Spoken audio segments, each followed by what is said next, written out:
সুপ্রিয় চাকরি প্রত্যাশী ভাই বোনেরা, আসসালামু আলাইকুম। কী অবস্থা, সবাই কেমন আছেন? তো আপনার যারা এই যে গণপূর্ত অধিদপ্তরের সার্কুলারে আবেদন করবেন, আপনাদের কাছে এই আবেদনটি কীভাবে পূরণ করবেন সেই বিষয় নিয়ে ভিডিওটি আপনারা দেখতে পাচ্ছেন। এটা কিন্তু আবেদন ফর্ম, এটা অনলাইনের মাধ্যমে নির্ভুলভাবে কীভাবে পূরণ করবেন A to Z দেখাই দিব।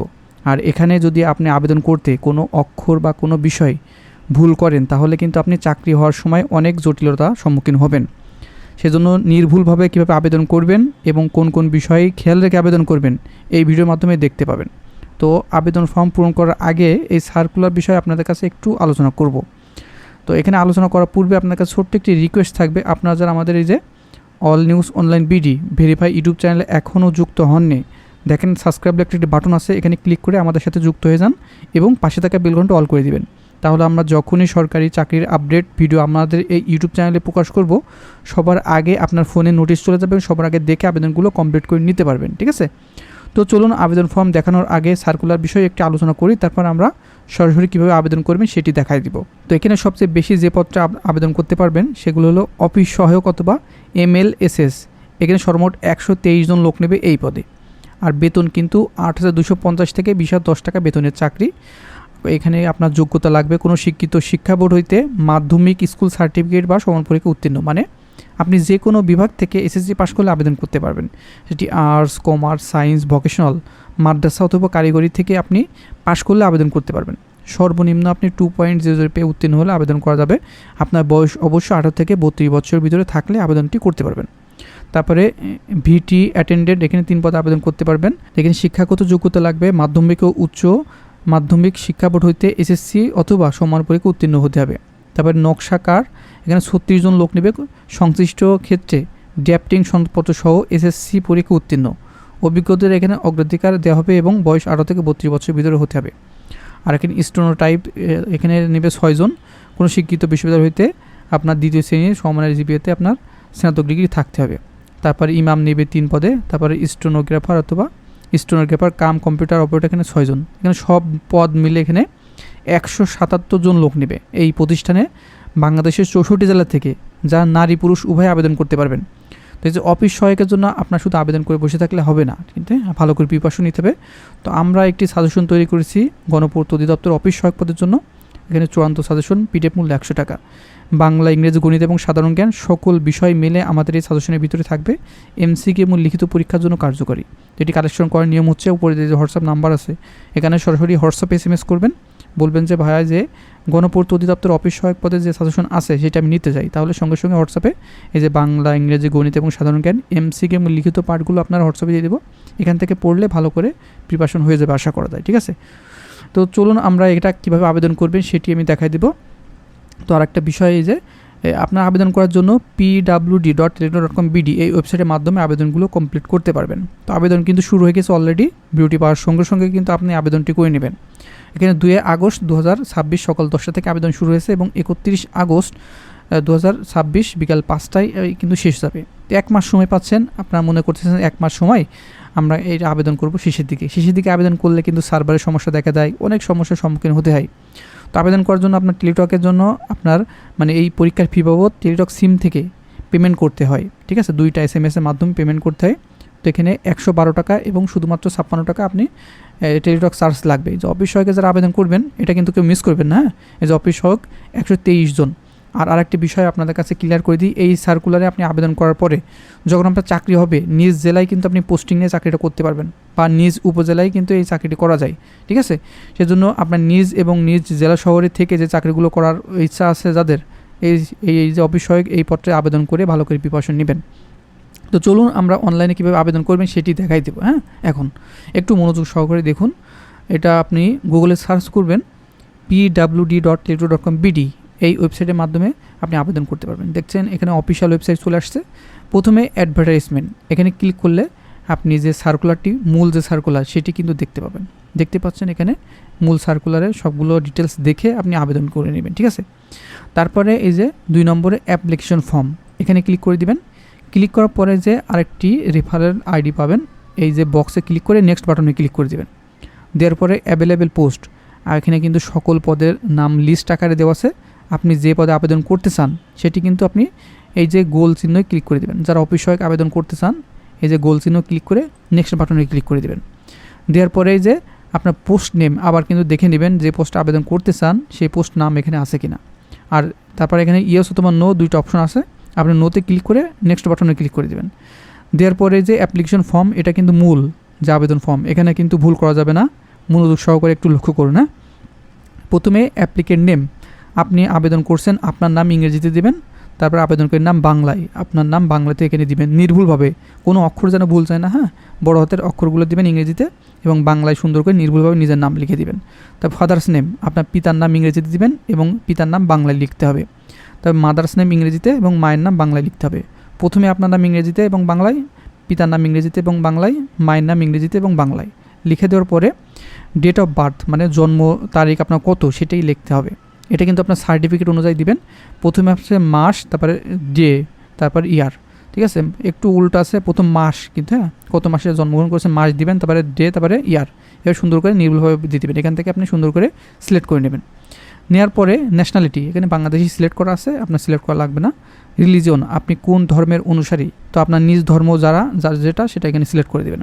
এবার জেন্ডার, আপনি ফিমেল হলে ফিমেল, মেল হলে মেল, ঠিক আছে, যেটা আপনি সেটা এখানে সিলেক্ট করে দেবেন। ফিমেল এবং মেল উভয় আবেদন করতে পারবেন। আর ন্যাশনাল আইডি কার্ড যাদের আছে ইয়েস দিবেন, অনেকের ন্যাশনাল আইডি কার্ড থাকে না, তারাও কিন্তু এখানে আবেদন করতে পারবেন। যাদের ন্যাশনাল আইডি কার্ড আছে ইয়েস দিয়ে এই ঘরে ন্যাশনাল আইডি নাম্বার ইংরেজিতে বসাই দেবেন। আর যাদের নাই এখানে নো দিবেন। দেওয়ার পরে বার্থ রেজিস্ট্রেশন নাম্বার আছে এখানে ইয়েস দিয়ে এই ঘরে জন্ম যে নিবন্ধনের নাম্বার আছে এটা ইংরেজিতে বসাই দিবেন।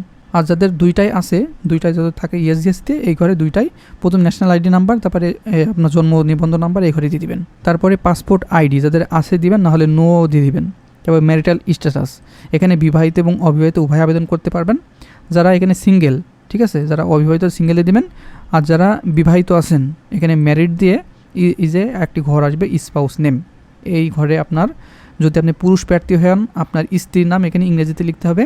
আর যদি মহিলা প্রার্থী আবেদন করে থাকেন মানে শুধুমাত্র বিবাহিতদের জন্য এটা, এখানে আপনার স্বামীর নাম ইংরেজিতে লিখতে হবে। আর যারা সিঙ্গেল শুধুমাত্র এখানে সিঙ্গেল দিলে হয়ে যাবে, অন্য কিছু লেখা লাগবে না। আর এখানে মোবাইল নাম্বার, এটা কিন্তু খুবই গুরুত্বপূর্ণ। আপনি সবসময় যে সিমটি ব্যবহার করেন সেটা হচ্ছে গ্রামীণ হতে পারে, বাংলালিংক, টেলিটক, রবি, এয়ারটেল, যেটাই হতে পারে, সবসময় আপনি যেটা ব্যবহার করেন আর সেই SMS যাবে সেই নাম্বারটা আপনি সবসময় দেখতে পান, সেই নাম্বারটা এখানে দিয়ে দেবেন। ঠিক আছে, নির্ভুলভাবে দিবেন। একই নাম্বার মানে মোবাইল নাম্বারের ঘরে ওই নাম্বার দিবেন এবং কনফার্ম মোবাইল নাম্বার একই নাম্বার, দুই ঘরে সেম নাম্বার বসাই দিবেন। তারপরে ইমেইল অ্যাড্রেস, এই ইমেইল অ্যাড্রেসটা কিন্তু খুবই গুরুত্বপূর্ণ। আপনার নিজের ইমেইল অ্যাড্রেসটা এখানে বসাই দেবেন। আপনারা অনেকেই কম্পিউটার দোকান থেকে আবেদন করেন বা অন্য জায়গা থেকে আবেদন করেন, সেখানে তার ইমেইল দিয়ে দেয়, এটা কিন্তু করবেন না। আপনার নিজের ইমেইল নাম্বার বা ঠিকানা, শুধুমাত্র ঠিকানা বসাই দেবেন, ইমেইল অ্যাড্রেস।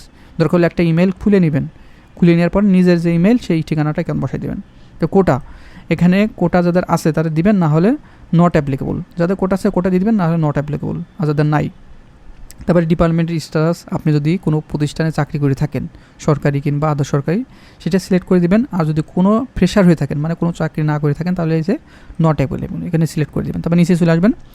আসার পরে আরেকটি গুরুত্বপূর্ণ বিষয় সেটি হচ্ছে বর্তমান ঠিকানা এবং স্থায়ী ঠিকানা, মানে প্রেজেন্ট অ্যাড্রেস এবং পার্মানেন্ট অ্যাড্রেস। এটা কিন্তু অনেকেই মিস করেন। আমি আবারও বলছি, যারা এই যে পার্মানেন্ট অ্যাড্রেস, ঠিক আছে, সেটাই কিন্তু প্রেজেন্ট অ্যাড্রেস এবং পার্মানেন্ট অ্যাড্রেস দিবেন, মানে যেটা আপনার এনআইডি কার্ডের আছে, এনআইডি কার্ড অনুযায়ী কিন্তু আপনার চাকরি হবে। সেজন্য এনআইডি কার্ডে যেটা আছে সেটা এই যে বর্তমানে আপনি যেখানেই থাকেন না কেন আপনার সেটা মেটান না, মানে আপনার পার্মানেন্ট অ্যাড্রেস যেটা আছে সেটা দিবেন। প্রথমে কেয়ার অফ আপনার পিতা, মাতা, বড় ভাই, বড় বোন অথবা আপনার স্বামীর নাম বসাই দিবেন। তারপর ভিলেজ, আপনি যে গ্রামের বাসিন্দা সেই গ্রামের নাম অথবা রোড, হাউস অথবা ফ্ল্যাট নাম্বার এখানে দিয়ে দেবেন। এবার ডিস্ট্রিক্ট, কোন জেলা থেকে আপনি আবেদন করছেন সেটা আপনার নিজের জেলা এখানে বসাই দিবেন। তারপরে উপজেলা, আপনার নিজ উপজেলা এখানে বসাই দিতে হবে। তারপরে পোস্ট অফিস, ঠিক আছে, এই পোস্ট অফিসের ঘরে নিজের পোস্ট অফিস সেটা আপনার যেটা নাম ইংরেজিতে সবগুলো বসাই দিতে মানে লিখতে হবে। হ্যাঁ, তারপরে এই যে আরেকটা গুরুত্বপূর্ণ পোস্ট কোড। আপনারা বলেন যে ভাইয়া পোস্ট কোডটা আমি বুঝছি না, এই যে পোস্ট কোডটা কোথায় পাবো? আপনার যদি এনআইডি কার্ড থেকে থাকে এনআইডি কার্ডের উল্টো পাশে দেখেন বাংলায় 4 ডিজিটের কোড আছে, নাম্বার লেখা আছে, ওইটা হচ্ছে পোস্ট কোড। সেটা বাংলায় লেখা আছে কিন্তু এখানে পোস্ট কোডটা ইংরেজিতে লিখতে হবে। আর যদি আপনার এনআইডি কার্ড না থাকে, আপনার পিতার এনআইডি কার্ডে দেখেন উল্টো পাশে 4 ডিজিটের সংখ্যা আছে, ওইটা এখানে ইংরেজিতে লিখে দেবেন। অবশ্যই প্রেজেন্ট অ্যাড্রেস এবং পার্মানেন্ট অ্যাড্রেস একই দিলে আপনার পুলিশ ভেরিফিকেশনের সমস্যা হয় না, ঠিক আছে, আপনার ঝামেলা এক্সট্রা ঝামেলা হয় না। সেজন্য আপনার বর্তমান ঠিকানা স্থায়ী ঠিকানা একই দিবেন। আর যারা আপনি মনে করছেন যে আমি আলাদা দিতে পারবেন, কোনো সমস্যা হবে না। তারপরে এখানে এডুকেশনাল কোয়ালিফিকেশন দিতে হবে SSC, এখানে এসএসসি সিলেক্ট করবেন, যাদের দাখিল যারা ভোকেশনাল থেকে পাস করেছেন কিংবা আদার্স থেকে আপনি পাস করেছেন, আপনার যেটা সেটা সিলেক্ট করে দিবেন। তবে রোল নাম্বার, এসএসসি যে সার্টিফিকেটের অনুযায়ী রোল আছে সেটা ইংরেজিতে লিখে দিবেন এখানে, এবং সাবজেক্ট কোন সাবজেক্ট থেকে আপনি পাস করেছেন, আর্টস, কমার্স, সায়েন্স, ভোকেশনাল কিংবা আদার্স, সেটা আপনি সিলেক্ট করে দিবেন। তারপরে এখানে বোর্ড, কোন বোর্ড থেকে পাস করেছেন আপনার নিজের বোর্ডটা কিন্তু সিলেক্ট করে দিবেন। এবং রেজাল্ট কিন্তু অবশ্যই জিপিএ আউট অফ 5 সিলেক্ট করে এই ঘরে আপনার জিপিটি বসাই দিবেন, কত পয়েন্ট পাইছেন, ঠিক আছে। যার যেটা সেটা আপনি সার্টিফিকেট অনুযায়ী, দেখা যাচ্ছে আপনি 3.00 পেয়েছেন কিংবা 3.50 পাইছেন কিংবা 5.00 পাইছেন, সেক্ষেত্রে আপনার এই যে 5.00 এইভাবে দিয়ে দিবেন। তারপরে পাসিং ইয়ার, কত সালে পাস করছেন আপনার সার্টিফিকেটে কিন্তু লেখা আছে, আপনি সেটা দেখে নির্ভুলভাবে দিয়ে দিবেন, ঠিক আছে। আর যারা এই যে এসএসসি পাস করেছেন শুধুমাত্র এসএসসি পাশে আবেদন করতে পারবেন, আর যারা ইন্টারমিডিয়েট পাস করেছেন সেগুলো দিতে চান তাহলে অবশ্যই যে ইফ অ্যাপ্লিকেবল দিয়ে ইন্টারমিডিয়েট তথ্যগুলো দিয়ে দেবেন। যারা অনার্স পাস করেছেন ইফ অ্যাপ্লিকেবলকে অনার্সের সকল তথ্য দিয়ে দেবেন। যারা মাস্টার্স করছেন এই যে মাস্টার্সে দিতে পারবেন। আর যারা কিছুই করেননি শুধুমাত্র এসএসসি পাস, শুধুমাত্র আপনার এই যে এসএসসির ঘরগুলো পূরণ করে দিলে হবে, আর কিছু পূরণ করা লাগবে না। এবং এই যে এসএসসি এইগুলো নির্ভুলভাবে পূরণ করার পরে শেষের দিকে চলে আসবেন। আসার পরে এই যে ভেরিফিকেশন কোড আসবে একটি, এটা কিন্তু ক্লিক হেরে 2 বার ক্লিক করে দেবেন। দেওয়ার পর নতুন যে কোডটি আসবে সেটি এখানে বসাই দিবেন। দেওয়ার পরে এই যে একটা ক্লিক এখানে দিয়ে এই যে সাবমিট বাটনে ক্লিক করে দেবেন। দেওয়ার পর আপনার সাবমিট হয়ে যাবে। তখন আপনার অ্যাপ্লিকেশন প্রিভিউ একটা বাটন আসবে। আসার পরে আপনি অ্যাপ্লিকেশনটা প্রিভিউ দেখে নেবেন কোনো তথ্য ভুল আছে কিনা, ঠিক আছে। সেগুলো দেখে যদি ভুল থাকে তাহলে আপনি এডিট করে আবার নির্ভুল করবেন। আর যদি ভুল না থাকে নিচে চলে যাবেন, যাওয়ার পরে ছবি দেওয়ার 2টা অপশন আসবে, নিজের ছবি এবং স্বাক্ষর। সেখানে নিজের ছবি এবং স্বাক্ষর দিয়ে সাবমিট করলে হয়ে যাবে। এবং অবশ্যই যে আবেদন করার পরে অ্যাপ্লিকেশন ফর্মটি আপনি ডাউনলোড করে রাখবেন। এবং অ্যাপ্লিকেশন ফর্ম ডাউনলোড করার পরে যে অ্যাপ্লিকেশন ফর্মে ইউজার আইডি পাবেন সেই ইউজার আইডি কিন্তু পেমেন্ট করতে হবে, ঠিক আছে। সেই ইউজার আইডি পেমেন্ট করবেন কীভাবে সেটা আমি দেখাই দিচ্ছি। এই যে এখানে কিন্তু আপনার যারা অফিস সহায়কে আবেদন করবেন শুধুমাত্র 56 টাকা টেলিটক সিম থেকে আপনি আবেদন করতে পারবেন। এই যে প্রথম SMS এবং দ্বিতীয় SMS দেওয়ার নিয়ম, এটি স্ক্রিনশট দিয়ে আপনি দেখে নেবেন, ঠিক আছে। আমি বলে দিচ্ছি। প্রথমে আপনি SMS দিবেন, লিখবেন PWD স্পেস ইউজার আইডি। আবেদন করার পরে যে ইউজার আইডি পাবেন আবেদন ফর্মে সেই ইউজার আইডি নির্ভুলভাবে লিখে দিবেন। বড় হাতের থাকলে বড় হাতের, ছোট হাতের থাকলে সবগুলো বড় হাতের থাকে সেগুলো বড় হাতের ইউজার আইডিগুলো লিখে দেবেন। দেওয়ার পরে 16 নাম্বারে সেন্ড করে দিবেন। সেন্ড করার পরে যে রিপ্লাই একটি SMS আসবে, অ্যাপ্লিকেন্ট নেম, আপনার কত টাকা খরচ হবে এমন একটি SMS আপনি পাবেন, ঠিক আছে। পাওয়ার পরে সাথে একটি পিন পাবেন। সেই পিন যখন পাবেন তখন দ্বিতীয় SMS লিখতে হবে। দ্বিতীয় SMS দেওয়ার নিয়ম হচ্ছে PWD space yes space pin. প্রথম SMS যে পিন পাচ্ছেন সেটা লিখবেন এবং সেন্ড করবেন 16 নাম্বারে।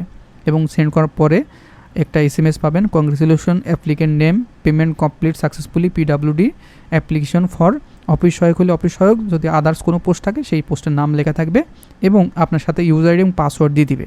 এই ইউজার আইডি পাসওয়ার্ড না পাইলে আপনার আবেদন কিন্তু 100% সঠিক হবে না, মানে সম্পূর্ণ হবে না। শুধুমাত্র আপনি অনলাইনে সাবমিট করে রাখলেই কিন্তু আপনার আবেদনটি সঠিক হয় না। আপনি পরীক্ষার সময় কোনো SMS-ও পাবেন না। সেজন্য আপনি আবেদন করার সঙ্গে সঙ্গে টেলিটকের মাধ্যমে পেমেন্টটি সম্পূর্ণ করে নেবেন, যা আপনি ইউজার আইডি পাসওয়ার্ড পাবেন। যদি আপনি কোনো কম্পিউটার দোকান থেকে আবেদন করে থাকেন সেখান থেকে আপনি ইউজার আইডি পাসওয়ার্ড বুঝে নেবেন। যদি কোনো বড় ভাই থেকে আবেদন করে থাকেন সেখান থেকে অবশ্যই ইউজার আইডি পাসওয়ার্ডটি বুঝে নেবেন তার কাছ থেকে।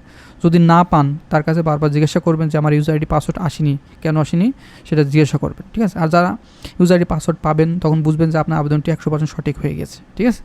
তো এই ছিল আবেদন বিষয় A to Z। আর যদি কোনো তথ্য জানার থাকে এই ভিডিও কমেন্ট বক্স আছে, আপনার সমস্যাটি লিখে দেবেন, পরবর্তীতে আমি আপনার সমস্যাটি সমাধান করে দেবো।